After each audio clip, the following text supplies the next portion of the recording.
Welcome, everybody. Our customer roundtable this month is about onboarding.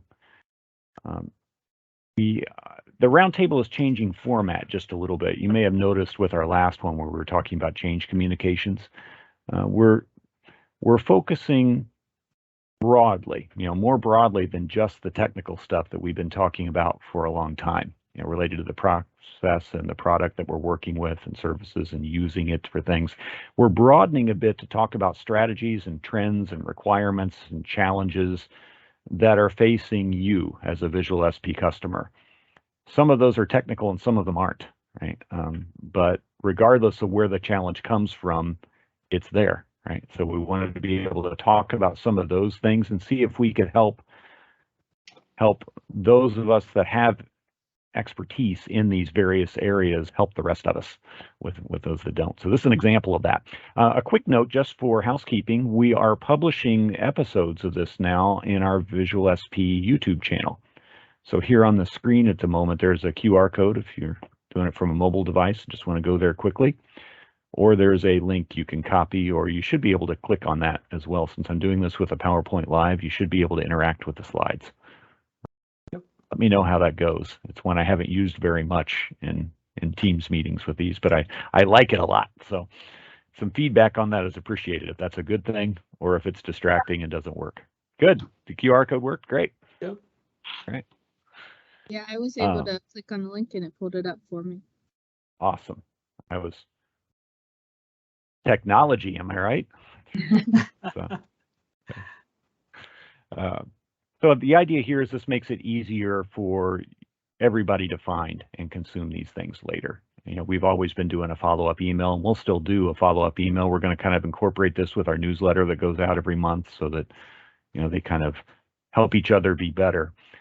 But that YouTube channel is something you could keep an eye on and subscribe and work with to consume these or to find other episodes that we talked about in the past. Great way to find that stuff. We're also inviting everybody, like we see today. We've got several here that are coming in. We invite any customer that wants to come and attend live in the roundtable. We are happy to have you live. We're trying to make it easier for when you can't be live, right? To do this more almost like a podcast. But if you're able to be here, that's great. We would love to have you participate too. So don't feel like if you weren't assigned something in the roundtable that you can't talk. Feel free, raise a hand, unmute yourself, ask a question, share something. It's meant to be informal. It's not supposed to be just, talking heads going at it. So what we are doing though is we're inviting specifically people that we know have expertise in the topic to come and talk with us. So it's a roundtable for all of our customers, and whichever ones are willing to talk, feel free to be in that. Today we have with us Jessica Sellers. Welcome, Jessica. Hi, thank you. From Divisions Maintenance Group. As we say in the notes there, would you mind telling us a little bit about your background? Yeah, so I'm an instructional designer in our training and learning team over at DMG. We're a facilities maintenance company. So I have my master's degree in industrial and organizational psychology. So onboarding is a very exciting topic for me. So I'm glad to be a part of this conversation. I've been with DMG for a little over 3 years now. So we've seen a lot of changes, implemented a lot of changes on our onboarding and orientation experiences for our new employees. So yeah, excited to dive in deeper with you guys. Great. Thank you very much for being here and being willing to share. Absolutely. It's something I think here, those of us at VisualSP, all of us have been onboarded many times over the years, right? And because of our background being in, training and those sorts of things, we've been exposed to onboarding topics for many years, but it's not the same area of focus for us at the strategic level that it is for you. So we're very glad to have you with us. Thank you for that. And I think that statement probably applies to most of our attendees as well, right? We've all had to feel our way through it by Braille at various times. And hopefully today helps reduce the amount of Braille a little bit, right? Going forward. So a couple of quotes we always like to look at this, why is it important, right? These are not particular quotes that I can attribute to somebody, but they're things that I'm seeing out when I've been researching on the topic a little bit. I thought this was interesting. Onboarding isn't always about new hires, but that's kind of the center of the conversation, right? And what are your thoughts on this one? Everybody, really, but Jessica in particular too. Do you see the truth of this? Or there are lots of variations of this quote I saw out there. This one kind of seemed like in the middle of the pack, right? Yeah, I've seen some stats say like even sooner than 3 months, like their first couple of weeks. So when you have employees starting, like right when they're starting, that's when you're gonna have the biggest impact, in my opinion. Of course, like their initiatives throughout their lifespan, like as an employee at your organization, there are going to be like different things that impact their experience and whether or not they're satisfied, like turnover, retention, all of that good stuff. But really making sure that that first week, first month, really a positive experience, as positive as it can possibly be, will help overall. Good thought. I know you guys have done something very creative with that first week stuff. I don't want to give too much away, right? We're going to look at that at the end of our discussion today, but a really creative way that I think encapsulates what you talked about there, of having people have a good experience and learn and engage them quickly. Yeah, and I saw the comment that, cross-boarding is also key. And I think that, that's also something that's super important. I think that you have that first impression thing that happens when it's a new hire, as far as how does this organization work and as people are getting introduced to it. So that is pretty key. But then also when you're changing jobs, or positions within an organization, that can be so challenging, depending on what you're doing, what the change is. And if there's no information to help you, like, I think it falls through the cracks sometimes, the idea that we'll train somebody who's already in the company.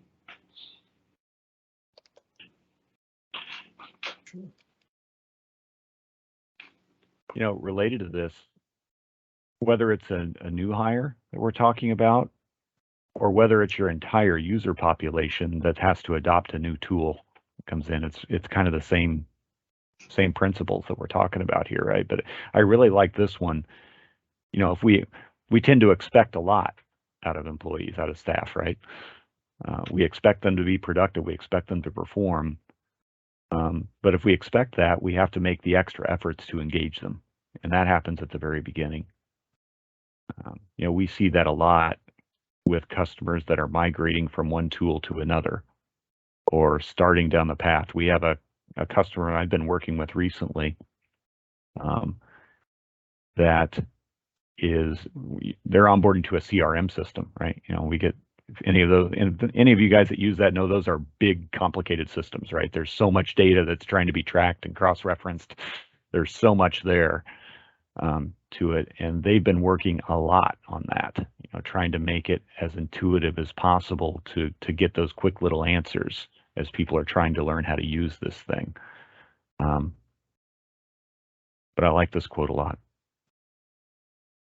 I'd also add from this quote, it says the moment they arrive on campus, there's also something called preboarding. It's part of like the overall onboarding experience. So onboarding really happens from the moment an employee accepts the job offer, and it can last up to a year after they start. So it is quite the process. So definitely, I think it can be easy for managers, especially if you're super busy, to not really, it can be easy to lose sight of your new hires that are coming on until they actually like their first start day. But I recommend sending an email, just welcoming them to your team before they even start, just to kind of get that relationship building. You've already interviewed with them for the most part, I would hope. So you kind of already know that person. So just sending an email, congratulating them, saying that you're looking forward to meeting with them, giving them, if you have like specific initiatives that you want to work them into when they first start, any scheduling information that you might have already set up and planned for them, just so they kind of know like what the expectations are going to be when they first start. And then also if you want to CC, if you're going to partner them up with a mentor or a few key members of your team that they're going to be working closely with, and then encouraging them to reach out and engage in that email as well. Yeah, those are great points. Yeah, it's more the, sounds like it's a lot, it's about a lot more than just the document that tells them what they need to know, right? It's, you know, it's all these other ways to engage with them, and even beyond engaging, making them feel engaged, you know, is an important part of that too. It sounds like it's good. Yeah, all right, one last one. Oh, here, let me erase the scribbles. There we go. This is one that we've seen at VisualSP a lot, you know, like in onboarding new customers instead of new employees, right? It's a similar process. You know, something you and I have talked about a lot, Asif, is in the industry of digital adoption, there's a huge attrition rate, right? You know, it's where companies jump on, you know, and are excited about it, and then aren't prepared for the level of effort it takes to succeed in it, or don't understand well enough how to do that. So we've been working a lot with that, trying to work with our onboarding process and trying to feel our way through this, and, you know, keep finding ways to make it better. But it's all because of what it says right here, right? You know, that regardless of what the type of onboarding is, that first statement is really the case, right? If it's a poor experience getting onboarded, whether you're a customer, an employee, or a user of a new tool, doesn't matter what it is, it's hard to recover from that. That first experience, if it's a bad one, it colors every experience you have with that thing afterwards. Nice point here too about defining it and mapping it and documenting, thinking about it as a journey, and how do I actually be helpful is something we've talked about a lot internally with it, and regardless of what challenge you guys are facing at the moment.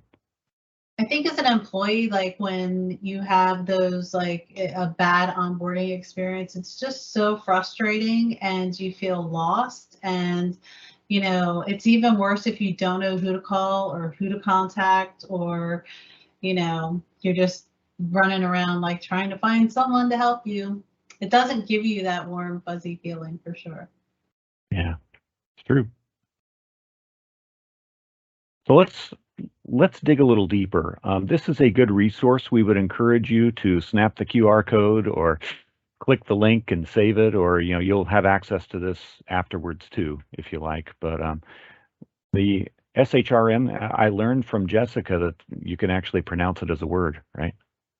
Is it Shrum or Sherm? Yeah, it's Sherm. Sherm, okay. Sherm, yeah. Right. Very authoritative source on the web for all these HR related things. They have a great article about onboarding, probably many great articles, but this is the one I spent some time with in the past. Yeah, definitely an excellent resource. I think you can view 3 of their articles per month for free, and then you might have to get a membership as well. Good note. Good note. Yeah, I was impressed by the level of expertise you can see when you're reading the article. So if you're facing one of these issues at the moment, you're being tasked with helping an onboarding effort, either from the technology side or the business side, either way, great article to look through and understand the whys and the whats a little bit before you get to the hows, right? Great. So we're going to highlight a few things from that, just a few discussion points. I'm really interested to hear what everybody thinks about some of these and what they can add. As Asif mentioned in the chat, any of you that are attending today, if you have a story to share or a perspective or an experience or a pain point or something like that, please feel free to jump in. Raise your hand or unmute and talk. Your voices are welcome. More than welcome, actually. You know, honestly, yeah. I talk about this in the sessions I do all the time, that the person presenting in this case right now, Eric, has one perspective, but there are so many other perspectives present here. You'd be surprised as to how much you can teach others or share with others that they would appreciate. So please feel free at any point in time. Definitely.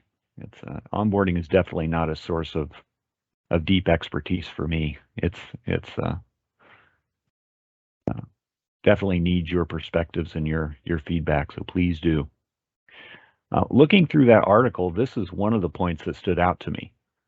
All right, because I think a lot of us use the word onboarding for the wrong thing. Right. For a lot of us, we're thinking of it, but that happens on the first day. It's almost like those mall signs, like it shows on the right, you are here, and what do you need to know on that day? And onboarding, well, you mentioned this just a second ago, Jessica, right? It's up to a year we're talking about for an onboarding process. Why is that differentiation important, right? If we're going to be helping with the process, what do you think? Is that what's important about that? I had a couple of thoughts I pulled from the article, but I'm curious what you guys think.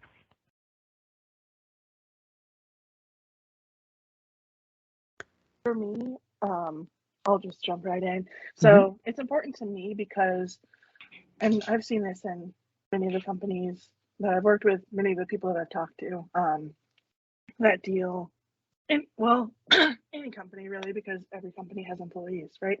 So if managers are expecting that after their new hires initial meeting with like the orientation leaders that employee is fully onboarded, that poses a risk, right, for them not really taking the initiative of like fully getting that employee onboarded into the team, into the company, and thinking that, once they've left that classroom or wherever that orientation might be taking place, that they are like up, good, running, ready to go, when that's just not realistic, right? So I always recommend like perspective taking. So think about when you first start a new job, what did you want to know? How long did it take you to feel comfortable? How long did it take you to really understand what was going on around you? Pick up on the, excuse me, on the jargon that people were using. It's a lengthy process. Especially if you're in a big organization, there are a lot of departments to meet, to understand what their job functions are, what they're responsible for, all that good stuff. So to think that orientation and onboarding are one and the same does pose a few risks for the overall experience for getting that employee up to speed and feeling welcome in that organization and on that team.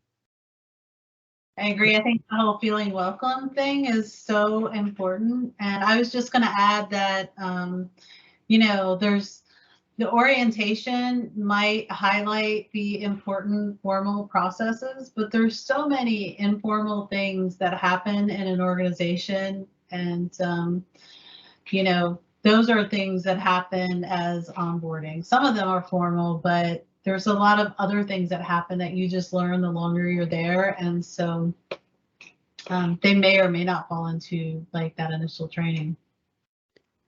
Love these ideas. I'm going to throw one more thing in there, just building on what Pam said and Jessica said. It's, to me, orientation is an event. It's you're orienting someone. It's just one time, and you're hopefully not assuming that this is it. But where onboarding is usually a program that happens over a period of time until the onboarding is done. And you have to have specific metrics knowing when it's done. Sometimes it's never done, but sometimes it is. Like Jessica before said, it could take up to a year. Might be a few weeks. Depends on what you're onboarding for. But it's very important to do the onboarding in a way that accomplishes your goal, that the person is truly onboarded and feels supported at the end. Because if they don't, then chances are very high that you won't have that person anymore for long. That's a reality I've seen many times. Good points. Right, too. And if you think about how much time is allotted for orientation, it really varies on the organization. It could be an hour, it could be a day, it could be a week. But even if it is a week, there's no way that you could fit in all of the information, key details about a company in 1 week. It really takes a long time to really like pick up on, the formal things, the informal things. It really just comes with experience and comes with really integrating yourself in that company and with those other team members, with the employees. So, and even if you were to, let's say, cram everything in to a week, would you like remember everything that was presented to you in a week-long orientation? Probably not. I wouldn't.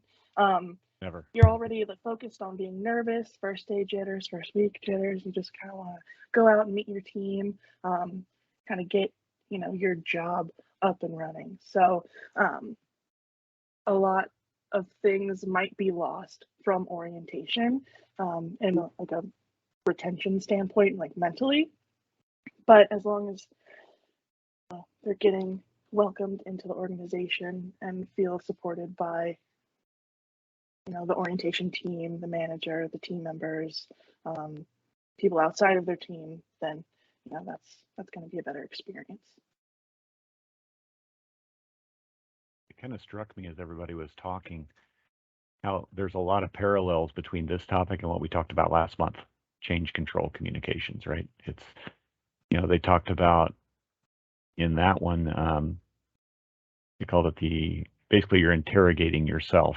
You're preparing for it about, what are the questions people are going to have about the change coming up and all that. And this essentially onboarding is a change for the person, maybe not for the rest of the organization, but for the person it is. So it just struck me how parallel a lot of these things are. It's a journey, to be thinking about, and what are the things the person needs to know, and how can I embed the help into their experience as they're going through it, since this is not all something we can get out of the way quickly in an event with it. And that's where digital adoption platforms like VisualSP can really play a role. A lot of that and helping to embed that. Okay, so you mentioned the pre-boarding stuff, Jessica, earlier. That's one of the things in that article that it talks about. So before the first day, it talked about in the article things like the paper pushing that has to happen, all the applications for benefits and tax forms and all that kind of stuff. They talked about the importance of doing that ahead of time, if possible, with a new hire portal and things like that. What have you seen with things like that? Is it common to do those things ahead of time? How difficult is that? What are the challenges that could be there, either for you as the organization or for the new hire themselves? Yeah, so we have members of our HR department and our talent acquisition team. They reach out with our talent acquisition team will kind of give them the first day basics, like be here at this time. Well, HR will give them access to Paycor to get them onboarded, fill out a majority of the documentation that they need to fill out through the Paycor portal. Then also like getting their I-9 information, background checks, all that good stuff kind of sorted and out of the way before somebody walks into the door the first day. Makes sense. I remember talking with one of our other customers in the past. One of their challenges was that all of these forms and things they had to fill out were all in different places, right? Different platforms, different sites, different providers. Right. All those, which is kind of a disjointed experience, for people, which is a challenge, right? Not only got to tell them what they need to do, but where to find it and how to do it. And all that. And then also, sorry. I think, no, you're good. I think as much of the documentation that you can get through before their first day, the better, like the sooner you're able to kind of introduce them more to the culture, to like the fun stuff of the organization, not just give them a packet of documents and just let them sit in silence and read through them and sign them.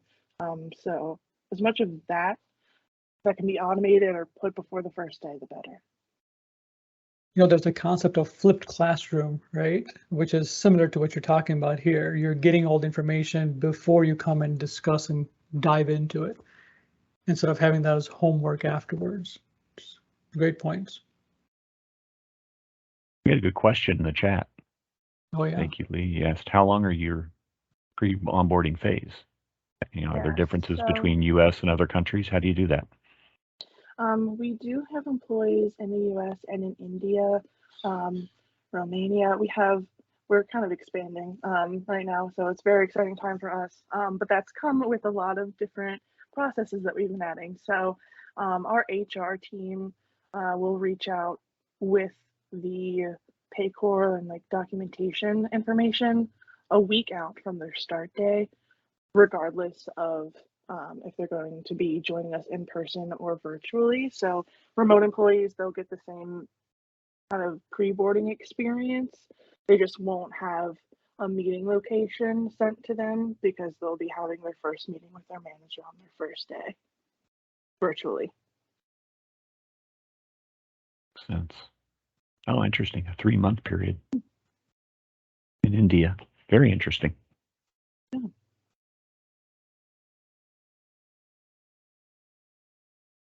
Well, let's talk a little bit about the first day too. So the first day is probably that thing that most of us thought of when the word onboarding popped in our head, right? Or the orientation, probably. But you talked about this some previously already, as some of the goals about those. But how do you go about that? You know, do you have any guiding principles from your experience or your background about how to make that first day successful? Is the live event, an important part of success? Is self-serve?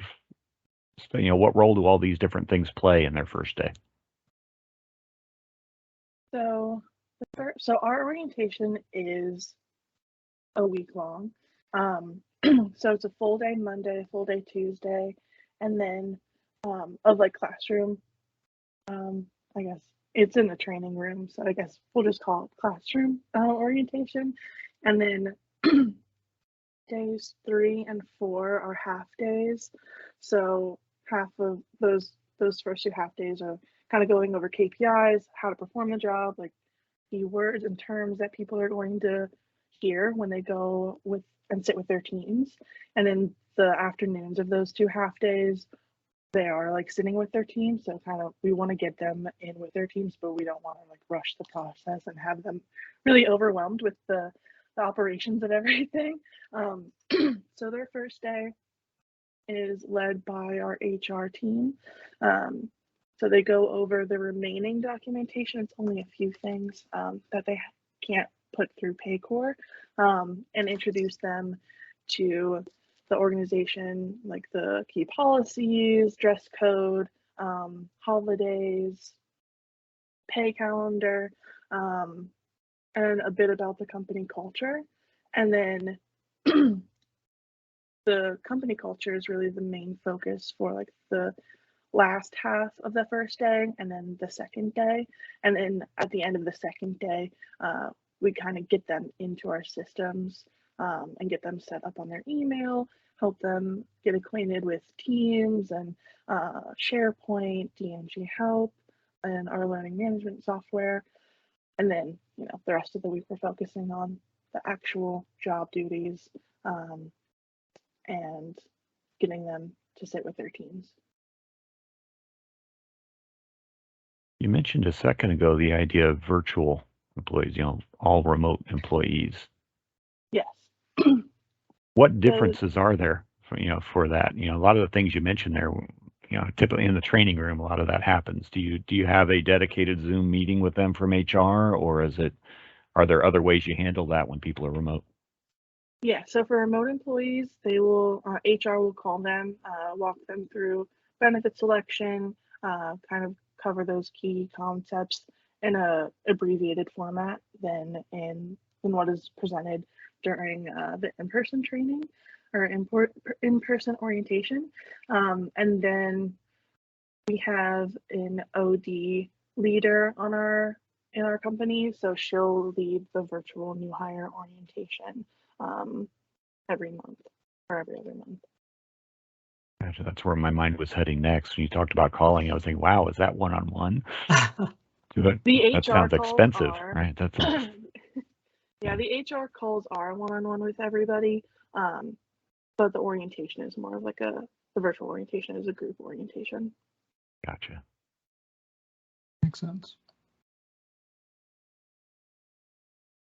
Did I cut anybody off? I thought I heard another voice in there the second time. No, I think I was just saying makes sense. Although if there okay. are others who want to, please, that'd be great. It's Yeah. been similar voices the whole same time through. Don't want to push anybody, but welcome to come on. I'll come off mute and talk. We did have an interesting question in the chat. Daryl was asking, is it common to have an employee's first day on a Wednesday? Maybe less stressful for the employee. I've had places that did that. I'm trying to think. My I current think it job was on a Tuesday. my last corporate job was at Visa, and I think it was that way there. I think we started on a Tuesday or a Wednesday or something, which is probably less of a deal for the new hire and maybe even more for the people that have to help the new hire, right? You know, Mondays are chaotic a lot of times, right? But I don't know. Any thoughts on that one, Jessica? I've heard of different organizations doing that as well. Sometimes we'll have a new, for us, because we do new hire orientation every 2 weeks. So for us, it can hinder if somebody starts on a different day, just because we want them all to have the same, as much of the same experience as they can, because we have those every other week dedicated to them. But we've definitely had employees start on off weeks. I would just say it's probably a little bit more chaotic if they do start on an off day. However, if like every employee, like if that's the rule that they all start on Wednesdays, I mean, whatever the process is, as long as the process is being followed, I think we should be good to go. Makes sense. Let's expand the timeline a little bit. I'm just looking at our timeline in the meeting. I want to make sure we don't get too far behind, right? We've got some real life stuff we want to talk about at the end. Want to make sure we don't run out of time. But even beyond first day or first week, like you mentioned at DMG, the first few months, it's obviously a broader list of topics when we're talking about that than what needed to happen, you know, when somebody first walks in the door, either virtually or physically, right? So what are the kind of things that need to be included there? I had some thoughts, you know, on things I've seen happen in that, but what are the things included? What are the challenges that you work with that longer period of time? I think a good rule of thumb, so like the first 30 days should be focused on learning about the company, the job responsibilities, getting acquainted with team members and managers within their team and other key teams that you might work with closely. Setting learning goals, reviewing milestones and KPIs. I don't think in the first 30 days it's depending on the job, right? I mean, I guess it all depends on the type of job being performed, but shouldn't be really expecting your new hires to meet specific KPIs within their first week, and maybe not even their first month, because they're still learning and getting acquainted with the systems.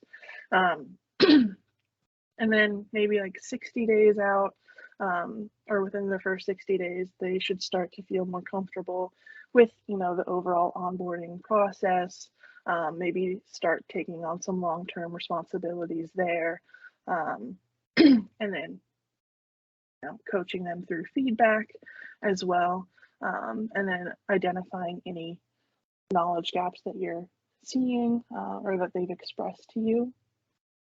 And then 90 days would probably be like around the time they should be able to start working independently on tasks or projects, again, depending on how complex that task or project might be. If it's a pretty simple task, then that can be obviously added sooner. Maybe not, let me not say obviously, but can be awarded to them or assigned to them sooner than 90 days out. But like longer term projects, I would probably wait until, you know, you can see that they have a firm grasp on the processes, procedures, information that they need to actually accomplish that task or that project. Makes sense. It's good perspective, you know, and it's there. Now I'm curious on this learning path or this journey that they've got in that longer period.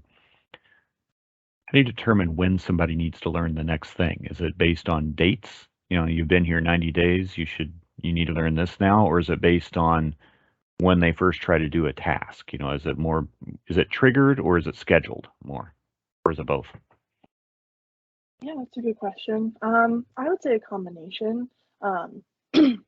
Within like over the course of those first 30, 60, 90 days, there should be active communication and feedback between, you know, that new employee and you as the manager, or whoever like their mentor is, to kind of assess, you know, what questions do you have? And they might not even know like what questions they have. You know, they don't know what they don't know.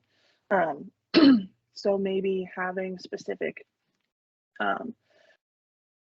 information that you think they should be able to perform, or that you know that you've gone over with them, and then asking them to complete something related to that, or ask them to communicate that process to you to see if they know what the process is. So I would say active communication will kind of help you with that. And then also kind of giving them a few tasks here and there and seeing if they accomplish it. And once they're able to perform a specific task without reaching out to you multiple times, or they complete it successfully, that's when you would add something new. Makes sense. So kind of thinking about what is the thing they're trying to learn, right? And right. How do you keep their progress bar moving, metaphorically, right? Right. Love it. Now, you've had some creative ways of going about this, both the stuff that is more date-driven, of any of the orientation part of that, and some of the longer-term, you know, task-driven stuff while they're there. Most of our customers start by thinking about the task-driven stuff, right? Because they're thinking about delivering help in context while people are doing a task. You had an example of doing that initial onboarding using our tool too that I thought was very creative. Can you talk to us a little bit about your scavenger hunt? Yes. If you're comfortable sharing some of it and show it, yeah, that'd be great. Yeah. Share my screen. So we developed this honestly in response to we were like fully onboarding people in person at one point. The remote orientations have been newer the last couple of years. So we developed this in response to having to switch to virtual pretty quickly. So we wanted to do we originally did system setup, like walking somebody through in orientation class, setting up their email signature, kind of sharing our screen with them along each process, navigating teams, all that good stuff. So I really just detailed the scavenger hunt as if I was leading it in person. So walking them step by step on like how to access Outlook, how to set up their email signature. So just kind of walking people through like the basic systems that we use. And DMG Help is one of them. Just scroll down here. And then, okay, so this is our DMG Help section. It gets them to go and download and install the VisualSP browser extension. Gives them a few tips and tricks, screenshots to help them along the way. And we call our Visual Help DMG Help, or VisualSP DMG Help. So that's our little internal branding there. So this is kind of what we show them. They should be seeing once they've downloaded and installed that browser extension. And then we give them questions that they go into DMG Help and search for. So I, look at key terms, enter those into DMG Help, and then write out the answers in this. So we have different versions of this. If they're in person, we print this out and work through it with them as a group. Natalie sits in those as well. So they're more so like free time for them to work with the other people at their tables and kind of get this information built out together. But then we also send an email to the remote employees And they can type into this and send it back to us in an email. And like the bottom of this packet will say like to email the completed packet to us so we can verify their answers if they have any questions or help needed. And that will again like help us. We've redone some of these questions to kind of match the feedback that we've received for them. Like if something's too hard to find, we'll either make it easier to find in DMG Help or VisualSP, or we'll like update the question so it's more clear in the Scavenger Hunt. So yeah. I love this idea. Thank you. It's not only covering like all the applause. I saw the hearts coming earlier when you were first showing it and everything. This is a beautiful idea because it's all those things you would normally need to cover in orientation and onboarding with somebody, but it's also covering how do people find answers later, right? Yeah, that's such a hard thing for people. Like somebody mentioned earlier, it was all the stuff to absorb at the beginning. You never absorb all of it, right? Right. But this is such a creative way to engage them and get them used to where to find the answers later. A great way to leverage the help panel, to help with this stuff. Beautiful. Yeah, and if I could just add something in here too, Yes. with our in-person people, as we've moved to using the Ask Vic extension, it was a really nice way to kind of double check that they were installing the right extension. And we even had like a banner set up so I could say, okay, go to our learning management system. And then if you see this banner, okay, we know you're good. Perfect. And it's just like a nice way to introduce them to the tool and make sure it's working for at least our in-person people. And then also, if we're getting the answers from our virtual people, we know it's working for them as well. Good point. That's a challenge for a lot of organizations, onboarding people in the remote world, whether that's still because of COVID in your area and your location, or even if it's just because the world has now changed, right? And it's just so much more common now. It poses challenges. We hear that from lots of people. Difficult to push things like the help system out to people automatically. Difficult to verify what they have and what they don't. This kind of approach solves those problems. Love it. Yep. Thank you. What's been your feedback like from the people going through it? They really like it, which is good because it is lengthy. I mean, there's a lot to cover, right? So setting up their email signature, that was honestly one of the most difficult things that we've seen just because of how our signature is set up. But they really like it, especially for people that haven't used, the Microsoft 365 suite of tools before. Just kind of takes it from like ground zero, because I don't ever want to assume that anybody like knows anything. Not like that sounds weird the way I said it, but like I just don't want to assume what people know, Right. because then you miss out on teaching them something new, and I don't want anyone to feel uncomfortable by not knowing something. I don't expect anyone to. So this is a really good resource for us that we found. And some people, if they are familiar with Microsoft 365, they can breeze right through it. So yeah, we've had some pretty good success with it. Yeah, beautiful idea. It sounds like Will at VHP, they're doing something similar over there. That's cool to see too. That's awesome. That is awesome. Now, I know from working with you regularly that the amount of traffic you see in your VisualSP system stays remarkably consistent over time. In a lot of organizations, you'll see the lines, rise and fall broadly over different change events that are happening. A big wave of people they onboarded, a merger that happened, or launch of a new platform, or something that makes everybody look for help again. You'll see those natural ebbs and flows. Yours is remarkably consistent over time.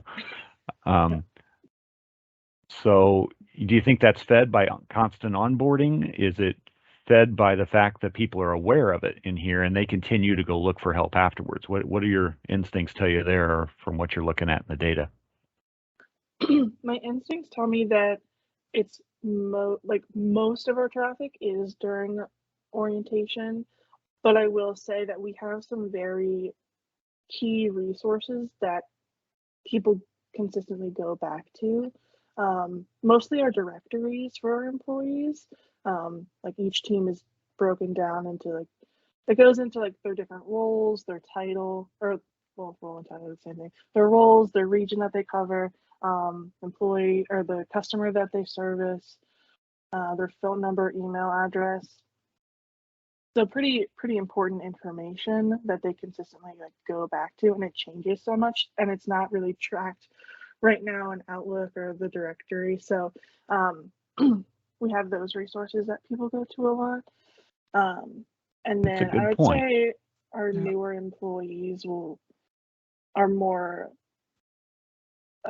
apt to use our DMG Help platform than some of the employees that have been here prior to us rolling out VisualSP. It makes sense.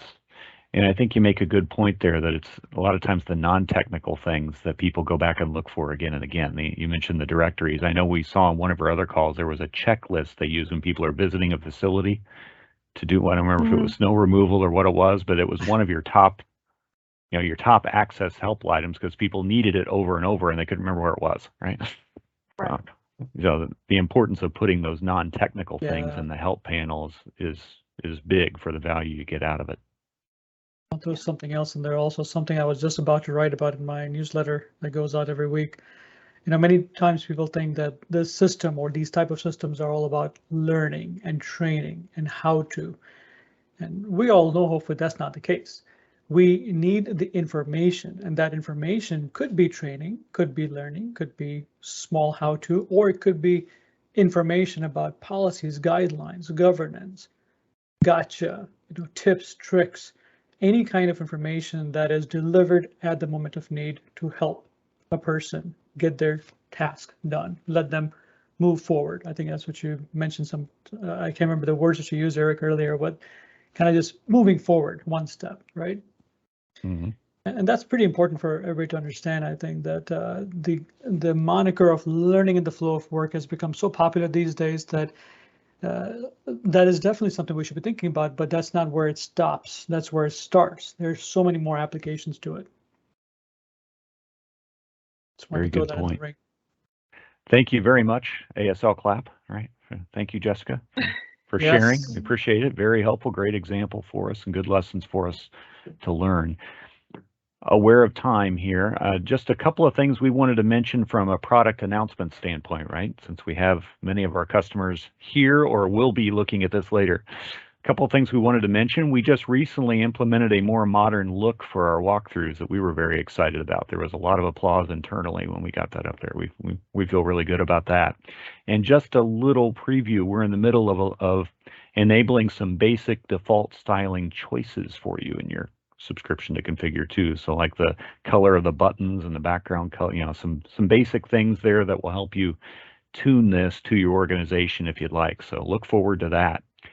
More important, or maybe I should say more urgently with that, we are about to release a change to what we call a content delivery network out there. So it's basically the JavaScript files and the images and various files that need to be loaded for our application are switching to a network that's geographically distributed around the world, which should give better performance to everybody, but especially if you're outside of North America, you should see a big difference in that. We're excited about that. It's a great thing. All of you who are contacts for us as admins in your subscription should have gotten an email about it. There is one thing that we want to be on your radar. Yeah, putting in allow entries in your network security, whether it's proxy servers or firewalls or whatever it is you're using in your organization, making sure that these domain names are allowed through. The more modern your security appliances are, the more likely they are to notice a change in traffic and to start stomping on something that they may not have otherwise. So please do arrange to put those allow list entries in so that you avoid any possible hiccups, speed bumps. July 1st is when we're making the release for that. So you'll see there's more information in the email. We have a support article too. Let me put that in the chat here. Even if we hang up, I'll put it in the chat so everybody can see it. afterwards. But good stuff there. If you do have questions, please feel free to email us, drop by our office hours, right? I don't know if everybody's aware of that, but we put our support team on a Teams call at 10 a.m. Central every weekday. So you can just drop by and ask questions or share your screen and show something and get a little coaching, or sometimes the answer is you need a ticket, and sometimes it's just an answer is all you need, right? So trying to make things like that easier. Feel free to drop by. Anything else, everybody? Did I forget anything that we wanted to mention? Looks like there's a question that Jim is asking in the chat about whitelisting. Yeah, I mean, all of us use our own PCs. We work from home. We connect, directly with MFA to Office 365 and the cloud and all of that. We don't have a local network. We don't have any of that stuff. How much whitelisting do we need to do, and if so, where? Great question. It's far less likely for you to have trouble in a situation like that. If you have a network security team, you might ask them, tell them what's going on with it. Well, that's me. But, it's you. Oh, okay. Gotcha. So Perfect. If you're using VPN, if everybody uses VPN to access some resources, sometimes the VPN layer can get in the way, right? It's tunneling the traffic through a central network somewhere, and there could be, blocking that's happening there. But if you're not doing that, it's very unlikely you're going to have trouble with that. Perfect. Thank you. Great question. Yeah. Okay. Well, thank you, everybody. I can stick on the phone for a few minutes if anybody's got other questions, but that is all we had to cover today. Thank you very much for coming. Thank you, everybody that jumped in and participated. We appreciate that. It's been a good conversation, and we will talk to you again soon. Thanks Thank for having you. us. Thanks. Thank Everyone. you. Bye. Thank you. You see, Will had another question here. For timing onboarding based on the start date. Great question, Will. That would be a good one for us to talk about a little more. We don't have anything like that currently, although it's an idea we've talked about in the past. And I can see where, as we get more and more people from an HR background looking at processes like these, where that will be more and more attractive. We can either set up a call to talk about that, or we can do it on your next regular call, that we do with those. Probably will. Yep. Yeah. Because we see the potential in that too. Like to get an idea of what you're thinking and what would be the, what would be the requirements to make that useful and valuable. Great question.